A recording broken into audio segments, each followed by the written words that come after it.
My best friend's wedding, a girl lunged forward and caught the bouquet, only for it to slip from her hands and land squarely in my arms. My best friend, Lauren Walker, beamed at me. "Madison, looks like you're the next bride." The guests exchanged knowing glances and turned toward my boyfriend of 8 years, Mason Ryder, the CEO of the Ryder Group. But he calmly plucked the bouquet from my hands and casually passed it to the girl standing beside me, his secretary, Natalie Carter. She caught it first. He ruffled my hair, his voice gentle. "Be good. Give it back to Natalie for now. We'll wait for the next time." The spotlight and the guests' attention shifted with the bouquet, settling on Natalie. I looked at her startled yet shy expression, then rested a hand on my stomach and forced a bitter smile. Mason didn't know there wouldn't be a next time. Our 8-year promise had already come to an end, and we still hadn't taken the step into marriage. And I had already promised my parents, who were royalty, that next week I would leave and return to Montelvia to inherit the family legacy. The moment Natalie Carter ended up with the bouquet, my best friend Lauren Walker's smile vanished. She was even angrier than I was. Leaning close to my ear, she whispered through gritted teeth, "That Natalie did it on purpose. Before the wedding, I specifically told everyone the bouquet was meant for you." I gently interrupted her. "Lauren, today is your big day. Little things like this don't matter. But you've waited 8 years just to marry Mason," she said anxiously, "and now you're carrying his child. If you still don't have the wedding soon, it's okay." I turned my head calmly and looked toward Mason Ryder. Natalie, holding the bouquet, was sitting right beside him. The distance between them was far closer than what a secretary should reasonably keep.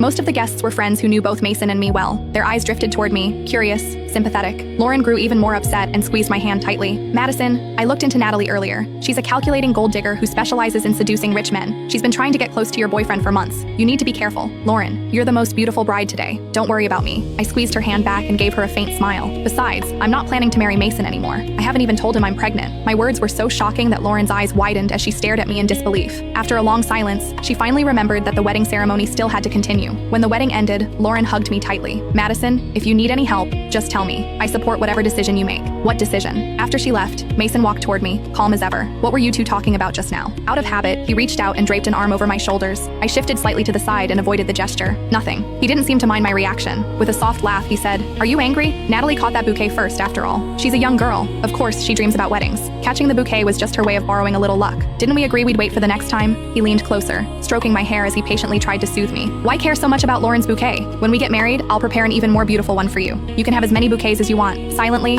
I curled my fingers into my palm and looked straight into his eyes. "Can we get married this month then?" Lauren and I made a promise when we were kids. Whoever married first, the other would marry right after. We would be each other's bridesmaids and witness each other's happiness. The air seemed to freeze. Mason's hand, which had been brushing my hair, paused midair. A few seconds later, he chuckled lightly. "You're still taking childhood jokes seriously? I'm the CEO of the Ryder Group. A wedding can't be thrown together so hastily. Don't rush. I promise you, it will be the most perfect wedding." Bitterness surged quietly in my chest. Every time a conflict arose, he would make promises about next time, about that future wedding. 8 years had passed, and I was still waiting for the day that promise would come true. But now I had decided to go home. I wouldn't wait any longer.